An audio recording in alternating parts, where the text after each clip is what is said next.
Welcome back, everybody. My name is Ryan Durden, and you're tuned into the Momentum Media Success Podcast. Today on the show, we have Ted Huff. Ted is a payments expert, and he knows what it takes to become successful. Growing up in a small farm town, he knows that it takes hard work and discipline to achieve that success. Ted is going to share some of his strategies and tips on what it takes to become successful and also what the future holds for payments. So, Ted, tell us a little bit about your background, where you grew up, how you grew up, and what it was like as a child for you. Yeah, I mean, growing up as a kid, grew up in the Midwest, grew up in Iowa. So that was very interesting. More a little fact. There are more heads of hogs in Iowa than there are people. Not a big surprise, but little known fact. But it was great. My grandparents were farmers, so I got to grow up on the farm and spend a lot of time around that and really understanding what hard work really meant. So got to do that. So what did you, who was your biggest mentor growing up? Or biggest influence? Biggest influence. It's going to sound really cliche, but it really was my parents. Yeah. I know it's so cliche, but they were always looking to figure out how to better themselves, to better the family, to give back to us. We didn't grow up with lots of money. I mean, my dad exited the military to take care of my grandfather's farm. Farming on a family farm in Iowa, just you're not going to become a multimillionaire that way. Yeah. But he did it for the family, and we did that. And I spent most of my childhood looking at everybody else, so the doctors' kids and all these other guys that are just living it up. At least from my perspective, it was that way. Yeah. We up until I was 14, we lived in a single wide mobile home trailer. My mom sent me a picture the other day because I'm like, Mom, I don't remember what it looks like. Yeah. So she sent me that photo. But the big piece about that is it made me realize that I couldn't stay that way. Now, mind you, I don't typically do things the normal pathway. Right. But growing up in the trailer home, with a dad that was a blue collar worker, and a machining factory, the claim to fame that he had was he had the opportunity to build the cones for the space shuttle. So the exhaust cones for the space shuttle. Yeah. That's what he and his team did. That's cool. So it was it was really cool. Yeah. And my mom has always been, well, I don't know if she's always been, but I remember her as always being in some sort of a sales role. So growing up as a kid, I always looked forward to the summer. And it was really interesting because the types of businesses my mom was in was direct selling businesses. And so every summer they'd have a conference somewhere really cool. Yeah. It could be Dallas, Texas, where the big ball is up above at the Hyatt there. It could be just south of us here in Phoenix and Tucson, at the resort, the Marriott Resort down there. Yeah. It was all over the place. So Long Beach, California. That's the one thing that my parents did a lot of that really helped out. To see that there was so much more out there, even though we were from this little bitty town in Iowa. You guys are exposed to bigger things. Yeah. You guys, yeah. And one of the things that I remember the most, and I think this was something that came up at the 10X Growth Con, right? Is I'm going to get a drink. Didn't want to get up out of my seat, but I was thirsty as crazy. I mean, it was a great conference. Yeah. But I go to the column, and just a random person just goes, "So, when did you decide you didn't want to be average?" What was your answer? I was like, caught you off guard? It's like, I've never had to answer that question before. Right? I've never really had to answer that question before. And so I had to really dig deep. And I'm like, man, I really don't know. It's like, you've got to know. You've got to know that one point that just made you go, crap. Yeah. And what do you think it was for you? Well, what it was is one of the businesses my mother was in. There was a gentleman who lived in Iowa, who had grown his business, was a multimillionaire, had all the cool toys, had really nice cars, had a beautiful house. Yeah. And I just remember the first time that I got to go to his house. I got to, and it sounds very materialistic, but I got to see what hard work could be. Right. What hard work, what you can gain from your hard work. Right. And it wasn't, he wasn't a workaholic. He spent tons of time with his family. So that was important to him, which is really, really good for me. But just, he didn't do the traditional route either. So it gave me that thought, that idea that I don't have to do it the way everybody else did it in order to get to the end result. Yeah. So is that the time where you found that you had like the entrepreneurial spirit?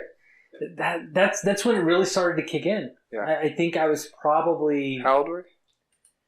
Probably like 13 or 14 at that time, right? Yeah. But I was that kid that was like, I like car stereos. All right, so let me figure out how can I start selling car stereo stuff to my friends. So I would go and talk to people and get I'm showing my age here a little bit, but I would get this catalog of all the stereo equipment you could buy, and most of the stuff you were buying from Taiwan or China or something like that, and it took like 2 months to get to you. But I could buy 6x9 speakers, and then my dad would help me cut boxes and put those speakers in them. Wow. Now, most of the time I used them for me, but whenever a friend or somebody was like, "Oh, that sounds really good," I'm like, "Dude, I'll sell it to you." Yeah. So that was your first business. I would say that's the first one that I had a lot of fun with. I mean, I had a couple others. Like, I was never afraid of shoveling the snow or mowing a lawn. I did a paper route for a while. Though my parents will tell you that they did more of the paper route than I did, which is probably true. Yeah. Which is probably true. But it's always been, as long as I can remember, I've always been trying lots and lots of different things. Yeah.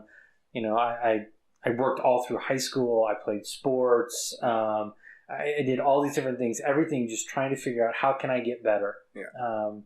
And so it just kept evolving. What was your first job that you've ever had? The first job I ever had. The first job that I got paid for. Let me start it that way. Yeah. And it was going with my mother on her sales presentations. And she paid you for that. So she did, but it's not just because I went. I actually had to do some work. I was the chief dishwasher in charge. Nice. For her thing. So she started off by selling premium cookware by a company called Solid Master out of Dallas, Texas. Love those guys. Love the cookware. Great stuff. But it's a home show, so people invite their friends and family to have this show. We cook a dinner. That's how I learned to cook, even too. Yeah. Was going here so we cooked the dinner, show them how you can cook healthy with regular food without having to do a whole bunch of oils and greases and fat and fried and everything, but it still tasted good. Yeah. And I got to see people understand the importance of that. And it taught me the difference between price and value. And what was that? Well, because it was not inexpensive, but the value that it was able to provide over time, the quality of materials, very easily you could have gone down to the Walmart. There wasn't Walmart at the time, but you could have gone down to a Kmart, which is no longer. But you could go down there and you could buy a cheap pan, right? Right. But you're going to be replacing it in a year, right? Maybe sooner. Yeah. The handle will break. The fabulous Teflon coating will scrape off. Right. You'll scorch something on it and have to replace it. And so looking at, spending a few dollars for that pan, or you could buy this high quality pan that none of that stuff's going to happen to, has a lifetime warranty. I don't know if it still does, but it had a lifetime warranty at the time. Mm-hmm. And it's made out of surgical grade stainless steel and all this other fun stuff, right? So the quality was there, and you're like, when you buy this, you're buying. This is an investment. It's a lifetime investment. It's something you're going to have that you're going to hand down to your kids. And no joke, that's exactly what my parents did. Yeah. They bought a set for themselves. When I moved out of the house, my mom said, "Guess what? This is now yours." Nice. So they gave me a set. Pass it down generation to generation. So and now my kids will learn how to cook in it. Value over price. Right. That's awesome. Right. Yeah, that's true. So you've had a lot of success in the payments industry. What did you do before the payments industry, and how did you get into the industry? So payment, that is a loaded question. Yeah. Because I've done a lot. Yeah. I've always felt that if I'm not happy doing what I'm doing, I need to stop and find something else. Mm-hmm. So what that means that I've tried a lot of stuff. Yeah. I've been a limo driver. I've been a nightclub DJ. I've been a personal trainer. I've packed and shipped boxes for UPS. So when they take the boxes, they put them into the trucks. I did that too. So many things. I've done telemarketing. I've washed dishes at restaurants. I've served at restaurants. I've managed restaurants. Yeah. And I've built computers for people.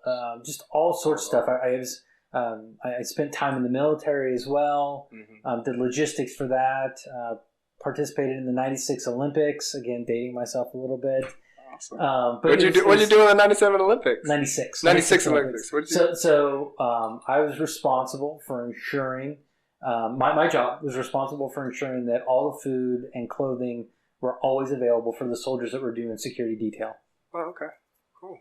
So we had tens of thousands of personnel that we had to always make sure that their clothes were clean, and that every morning when they left, they had their food. At lunchtime, they had their food.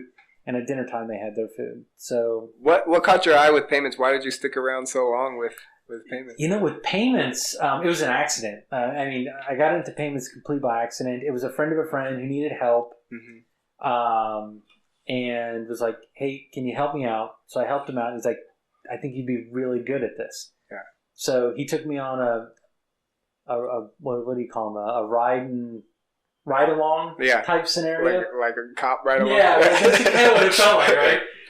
This guy maybe not so much, but the funny part is that, remember the guy I told you about, the Heartland guy, the guy that had the house and the cars and all that stuff. The guy that originally made me go, hard work get you. Oh there. yeah. Guess what? This was his son. Oh wow. That said, "Hey, why don't you check this stuff out?" Yeah. And so he got me interested and intrigued because I saw how it helped people, with accepting payments and growing their business. So I really liked that part of it. It was technology, which I've always been intrigued by and love it beyond all measure, right? So I really liked that part of it. And then the analytical side, right? So it wasn't simple. Right. And I think that's what's kept me in payments for so long, is because it's not simple, because it's always changing, because it's always going to the next step. Right. People are always going to need it. There's the only thing that we have to, outside of bartering, to exchange goods and services is through some form of payment. Transaction, yeah. Some sort. Everything ends in a transaction. Yep. That the transaction is exchanging something for something else. And for me in payments, that opened it up for me, because I could start to look at, well, how do I do it better? Mm-hmm. How do I help them be better at what they're doing? How do I make sure that they're doing it the best way they possibly can? Right. And that's what really got me excited about the payment side. Now, mind you, when I started, I was just looking at it as like, I'm going to make an extra couple bucks. Right. It was something that you were doing on the side. It wasn't even like your full-time job, was it? No, it wasn't. It was a part-time thing. I mean, I was doing, personal training, nightclub DJ, payments guy. I mean, I was doing it all at once. Yeah. And one of my mentors it had basically said, I see a lot of potential. I know you could do really, really well, but you've got to get focused. Yeah. And it was... Who was this guy? So it was a guy by the name of Raleigh Lang and Bob Carr of Heartland Payment Systems had both made this comment to me. And Bob Carr, for those who are listening and don't know, he was the founder and president of Heartland Payment Systems. Just sold a couple 3 years ago for a few $1 billion. Great guy. Just started another company. Philanthropist. Just outstanding gentleman. But the key point that he made to me is like, you're never going to get anywhere if you can't get focused. Right. And so it was the coldest January. I went for a meeting in Minneapolis, Minnesota. I remember it was so cold in my room, and I mean this is how well it sticks in my memory. It was so cold in the room that I had to turn the hot water on in the shower to help increase the heat in the room because the heater couldn't keep up. Really? Wow. So by adding that moisture, it made it feel like warmer. negative 30 somewhere. It was probably I don't remember how cold it was. I just know how cold it was in the room. Right? Yeah. So at that point, I mean, the drive back, it was. I lived about 6 hours away. So imagine having this conversation with somebody. We believe in you. Yeah. Get focused, or get out. Right. So it's like go all in, or get out. That's your come to God speech right there. Yeah, and so the funniest part is that I had 6 hours in the car to ride home. Luckily enough, I wasn't by myself. Yeah. My mother at the time was also working for the company. But how did that make you feel when he said that to you? Did it make you feel like you were more motivated, or did it kind of get you down? It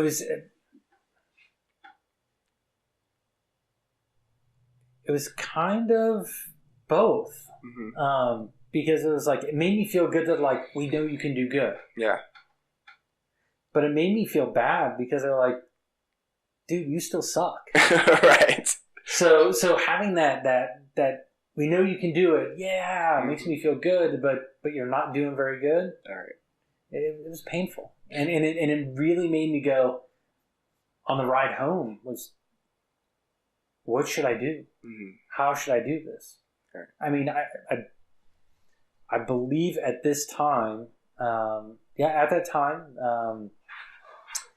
my now wife was pregnant with our daughter. And it was kind of this, they're probably right. I need to get a little focused. Yeah. But it turned out really well. I spent a lot of time with the company. I spent 9 years with that company. Nice. I was lucky enough to go public. When they went public, I was with the company. Yeah. So that was fantastic. Learned a lot during that process. Wouldn't give it up for anything. But they're the ones that continually gave me my opportunities, always pushing me to stretch. Right. Saw where I had interest and really motivated me to push it to the next level. And for me, I'm a big learner. I like to learn new things. Yeah. The more complex, the better. My latest thing is artificial intelligence and machine learning, data science. That's my new thing that I get excited about right now. Right. Yeah. Trying to figure out how to make sense of all the data in the world. Right. You're a tech guy. Like, yeah, that's you. Like, you're a tech guy, but your perception of sales isn't bad. Like a lot of people. And you think that comes from growing up and seeing your mom in the sales industry? I think it is being around the right people. Mm-hmm. Everybody that I have been around for very long, because if they're not like this, I'm not around them very long. Yeah. Have always been not selling to sell, but selling to help. That's it. And so, and I guess it really isn't selling. In my perspective, it's not really selling. It's always trying to figure out how can I help somebody else. Right. And I think that's why my perception isn't bad about selling, because you don't think of it as sales. No, right. It's more of having that conversation to say, I know I have something. Mm-hmm. Let me see if it can help you. Right. And that's been the biggest driver for a lot of things. And I look at everything that way. Yeah. How can I help? Now, mind you, there are times where all of us fall into this, where it's like, well, how can I help me? Yeah. Well, you got to look out for number one too. Yeah. So, but typically speaking, when I really drive towards that in everything I do, even now in the role that I'm in, I'm not in a sales driven role. Mm-hmm. I'm in a success driven role, right. Where it's my job to find how to provide new tools and functions and features mm-hmm. for our customers to help them be more successful. How to help them keep more of their own money. Right. So it's just a perception. I mean, you said everything ends in a transaction, and I think that's even with human connection. Like when interacting with people, like we're transacting. We're selling each other no matter what we're doing. You know, I'm selling you on sales right now. So let's see. So. You've had a lot of success. What would you say your definition of success is? What does success mean to you? You know, that's ever changing. Had you asked me a year ago, it'd be different than what it is today. If you had asked me 10 years ago, it would be completely different. For me, I'm always striving for success. I don't think it's a destination. I think it's more of a journey. Mm-hmm. Yes, yet another cliche. But ultimately having freedom. Mm-hmm. Success is having freedom.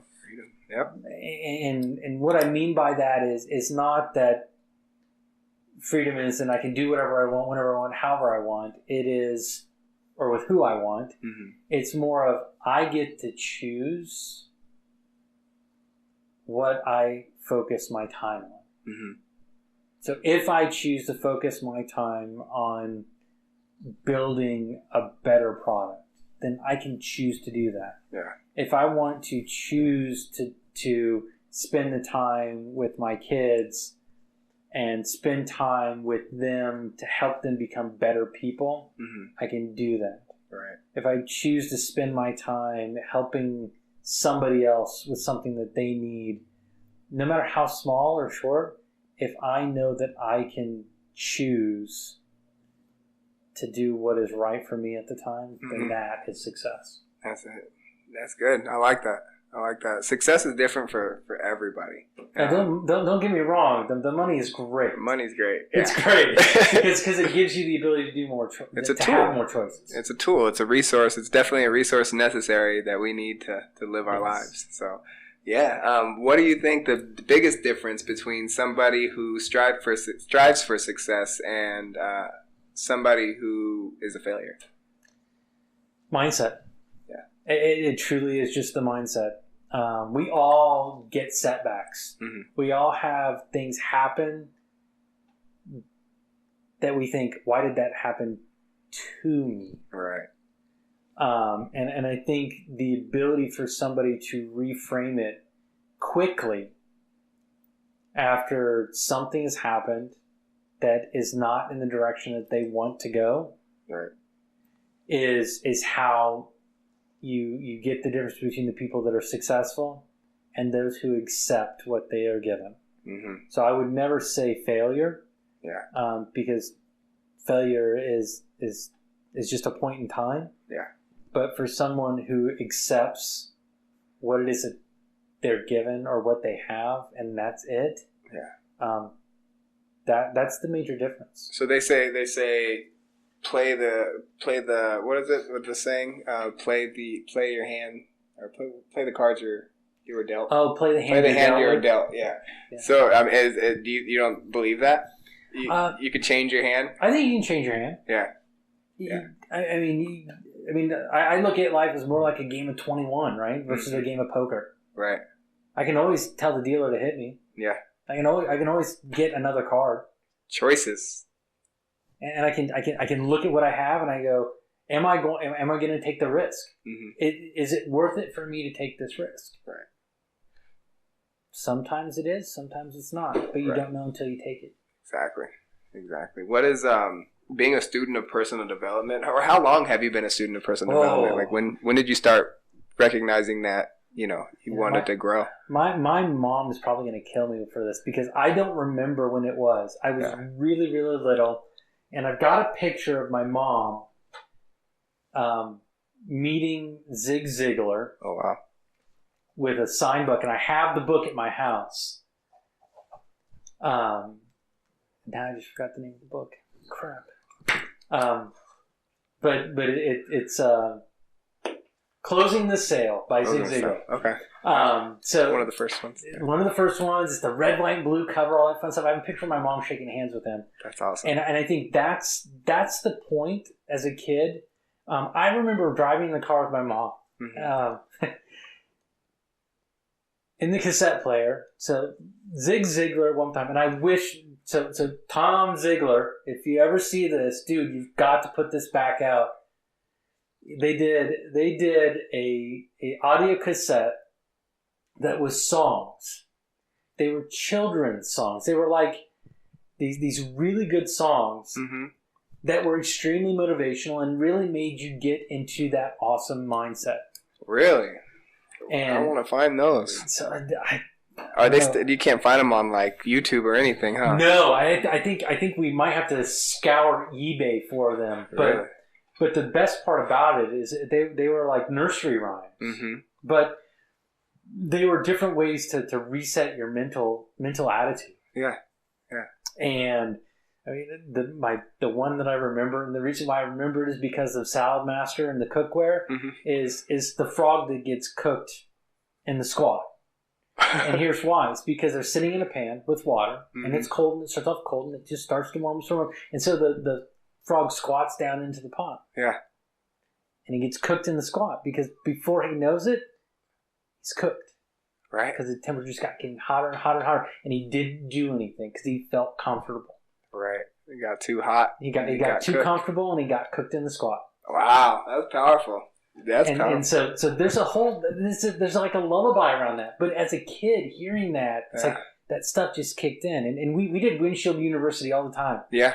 My kids hate it when I do that. I do it. I hated it when my parents did it. But now I look back and I'm like going, damn, that was like some of the best time. Yeah. Windshield University was one of my favorite things. Yeah. And now it still is. Yeah.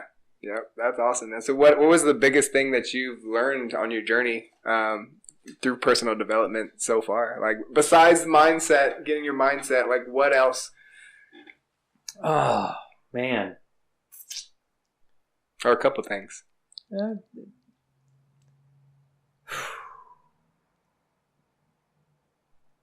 I struggle with this one still.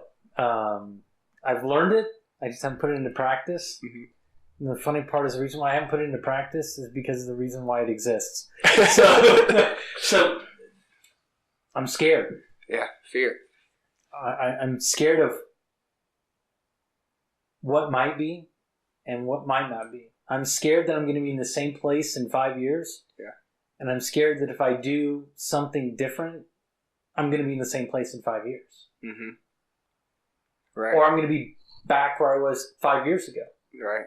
But that is probably the biggest thing that I've learned is that I've got to get over that fear. Mm-hmm. Just live in the now, and just yeah. And I think I've done better with it, but I still struggle with that. Yeah. It is so hard. I'm always questioning: did I make the right decision? Just about everything. Yeah. Everything. So working on being mindful about that thought pattern. Mm-hmm. And I think, and I know it's slightly different than mindset, but being, like you said, being present Mm-hmm. in what's going on and stopping that. That's been the biggest piece that I've learned through that journey, is really to stop telling myself all the things that aren't true. Yeah. So, kind of on the same subject, the law of attraction. How do you feel about the law of attraction? Do you think that it's a real thing, or do you think that it's something that's just made up?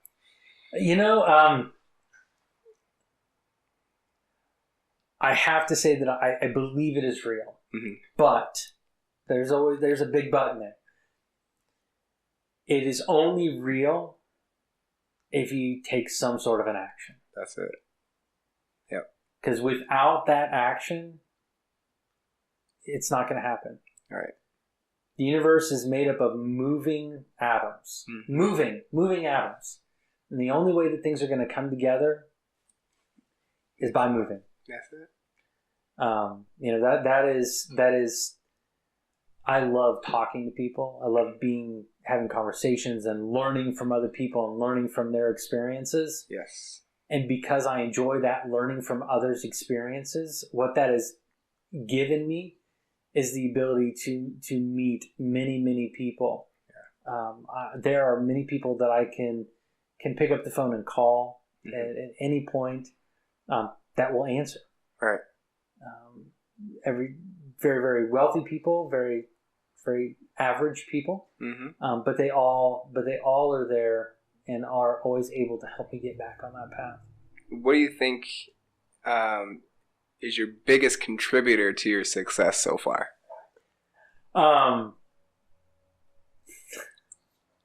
It's also my biggest piece that. Got to take the good with the bad. Yeah. So basically, I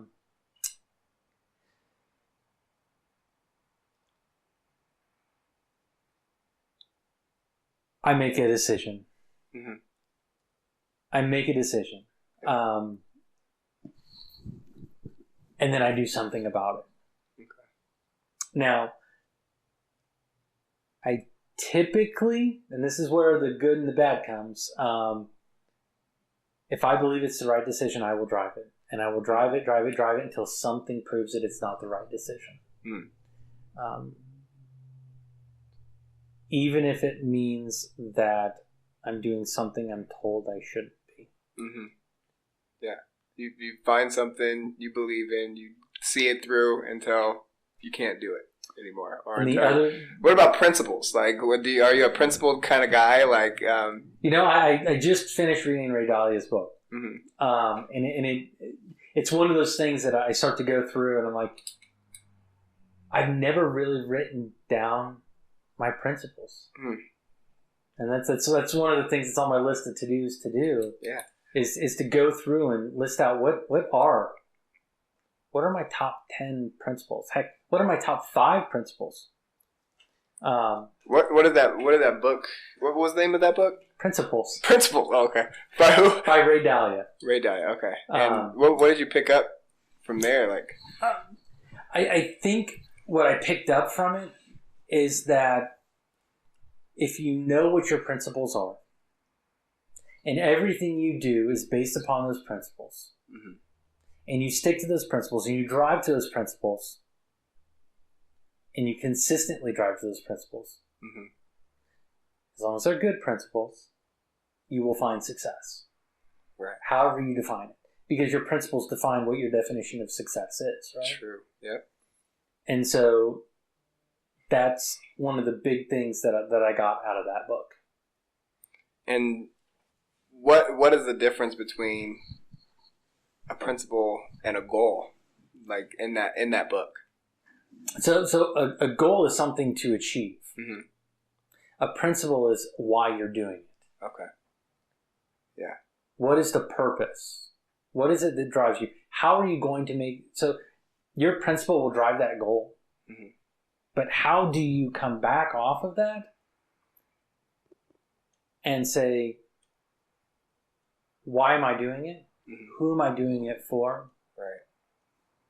So principles, it's your why, but more in depth of what your why is. Yeah. Much more in depth. Have you read the book Simon Sinek or whatever? Start with Why. Yeah, Simon Sinek. Start with Why. Yeah.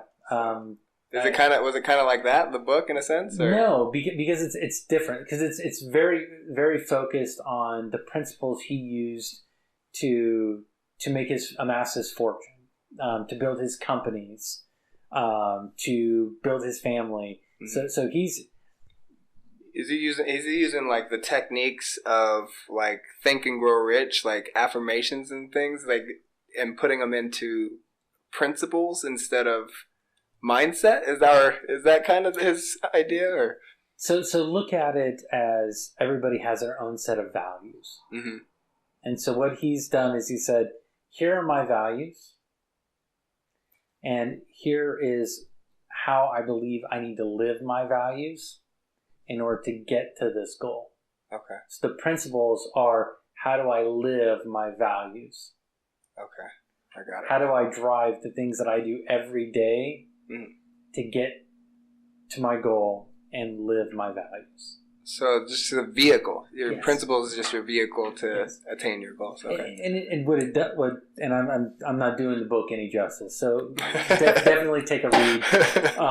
But it is a great great book that really drives towards getting you focused. Right. And I'm always learning and always listening and always looking for additional little nuggets. Yeah. That I can't say that I haven't heard something new, because nothing is really new. I keep going back to Think and Grow Rich. You brought that up. Yeah. Think and Grow Rich book. That was one of the first books that my mom gave me. Mm-hmm. Yeah.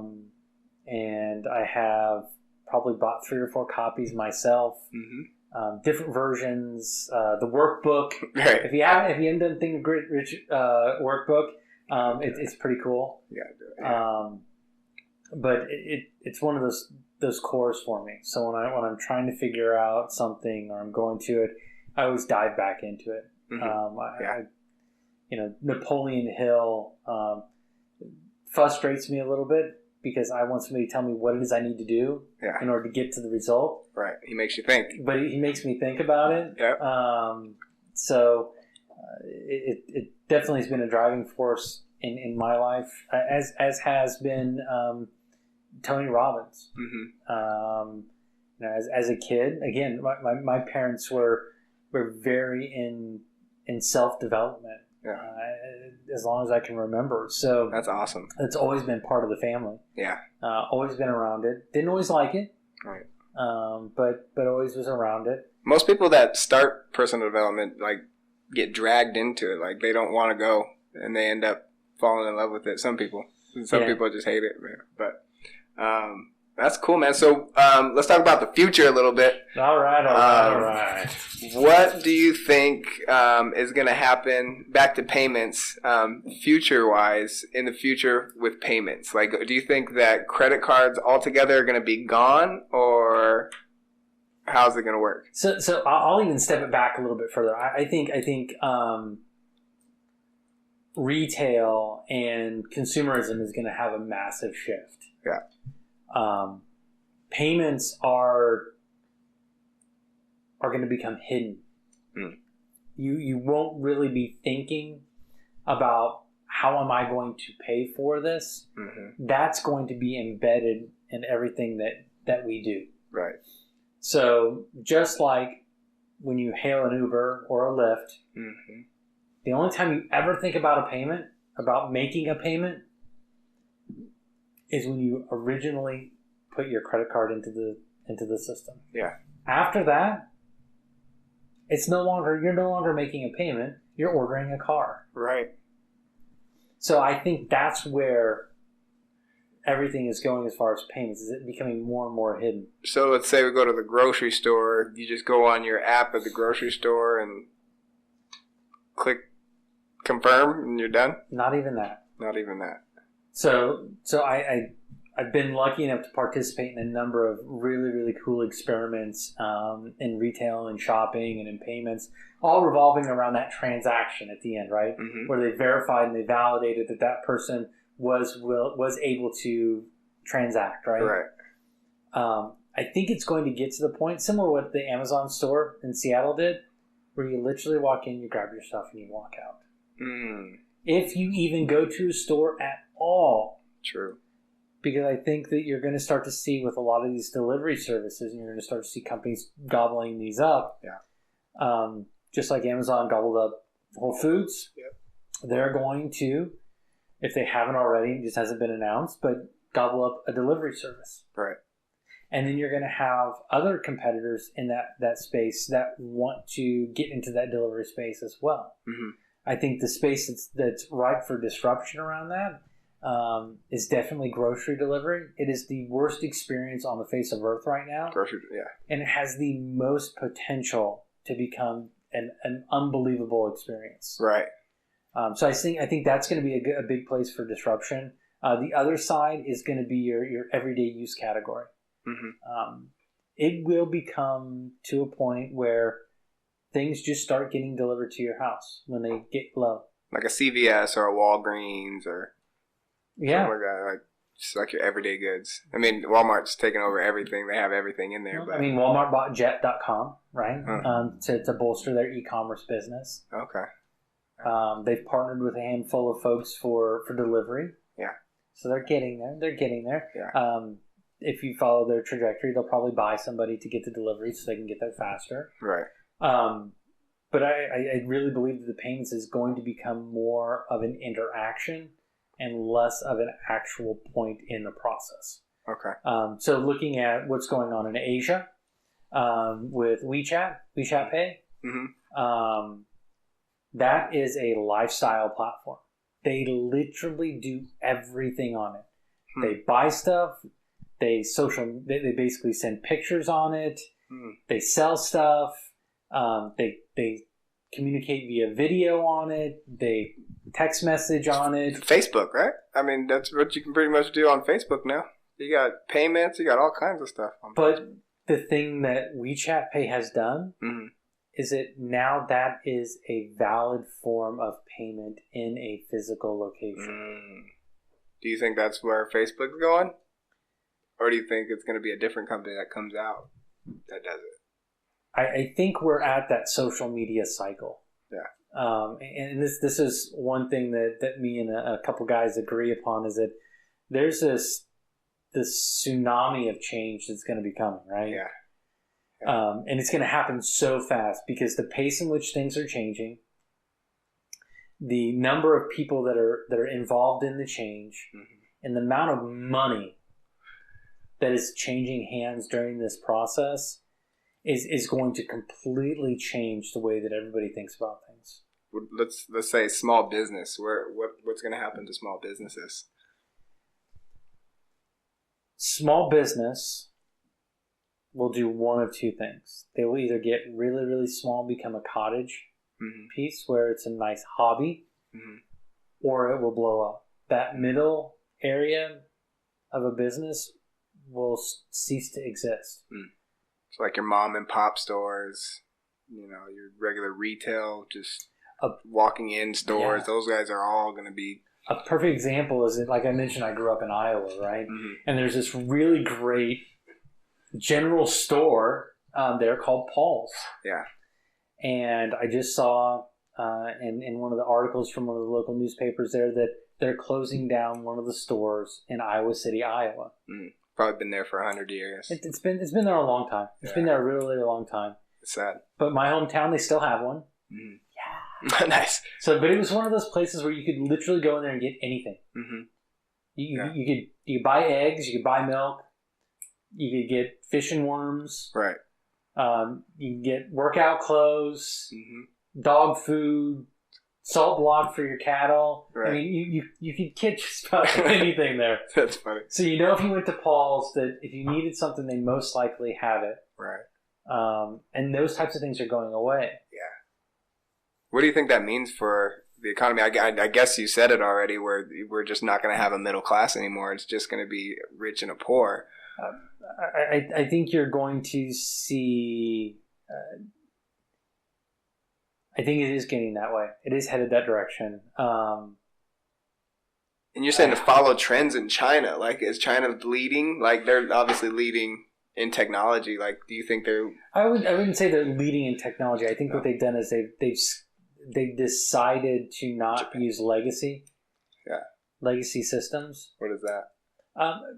So like just everything. The way of transacting, the way of communicating, the way of everything. I mean, text messaging was huge in Japan before it even became a thing in the U.S. Okay. Contactless payments has been in Japan for well over 10 years. Right. And we just got Apple Pay, what, in 2014? All right. We're slow. 2014? I mean, that's where we're at, right? Yeah. But I think they're willing to... Even Europe. Europe's ahead. In some aspects, yes. In payments, I would say. I think they're ahead in the in-person payments perspective. There's some regulatory things that and I love them for protecting their people. Yeah. But it makes it very difficult for commerce. Which is why, from my personal perspective, you see the difficulty for those businesses in those countries to grow. Is because of the level of localization that they have to do makes it really hard to grow globally. Right.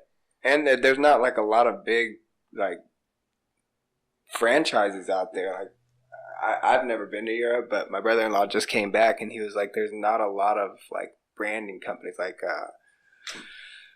like huge name companies. Like they obviously have like McDonald's and things like that, but most of them are just mom and pop shops, that have been around for a long time. Well, and that has a lot to do with the localization piece of it, right? Yeah. So when you build something for a specific market and you fine tune it for that market, it makes it really, really hard to expand outside of that, and it makes it really, really hard for other people to come in. So it's more of a protectionist model, right?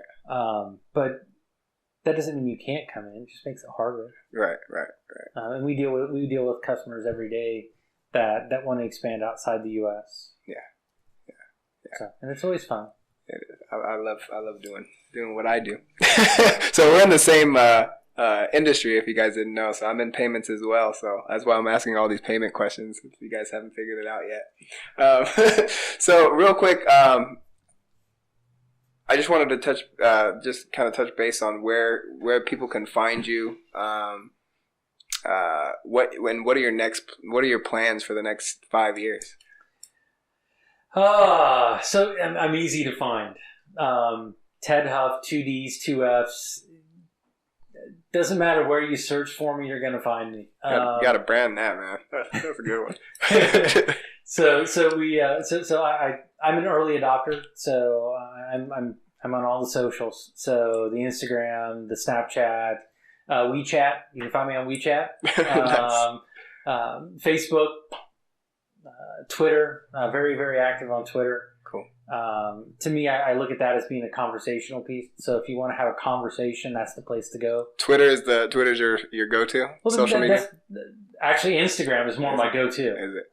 But if you want to have a conversation, or you want to get input, or you want to talk, or you want to get something from me, Twitter's the best place to go. Yeah, okay. Because to me, Twitter's conversational. Right. Instagram is more of inspirational or directional. Okay. And Facebook is the community piece, right? Yeah, definitely. So that's how I look at it. I'm in all those places. Snapchat's for fun right now. Yeah. They're going, I think. Yeah. So I lost some money in them. It happens.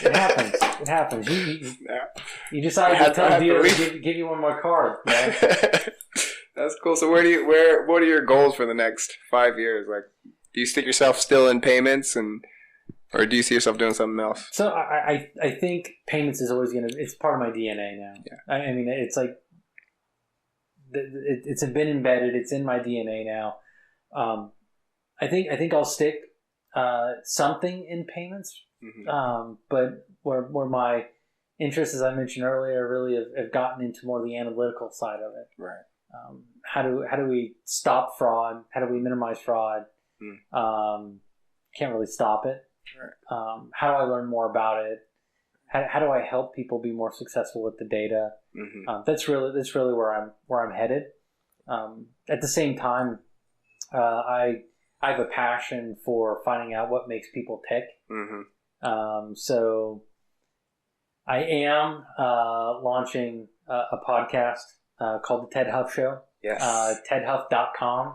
Yes. And Ryan, well, you're going to be my first guest, man. Yeah. I'm honored. So we're going to be launching that. And the premise behind that is really finding out from people what was that pivotal moment in their life. Yeah. That made them change direction to get them to where they're at. Right. And being able to drive out of that everyday success strategies for other people to use. I love it. Nice. So that's what we'll be doing. We'll be interviewing all sorts of people. Cool. Lots of payments people, because I've got the background, but we'll hopefully expand off of that relatively quickly. Cool. So one last thing, man. What advice do you have to somebody that's just starting out their career?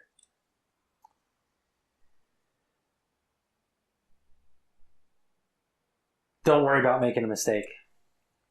Try as much as you can, because the more repetitions, the more things you try, the more things that you get in front of you, the more things that you realize you don't want to do, don't like to do, aren't good at, doesn't feel like it's part of you, the faster you're going to get to that one thing that is. Yeah. So try, and don't worry about what your family thinks about it. Mm. I'm lucky enough to have had family that is extremely supportive, and very driven towards me being successful for me. Mm-hmm. And they know what it takes. Yes. This is one of those things that's a little it's painful, because you know how much they care. Mm-hmm. But you have to realize no matter how much they care, no matter how much they support, they're always going to be scared that you're going to be so successful that you forget about them. Yeah. So you have to keep in mind that I never thought about that. They're there to be helpful. Yeah.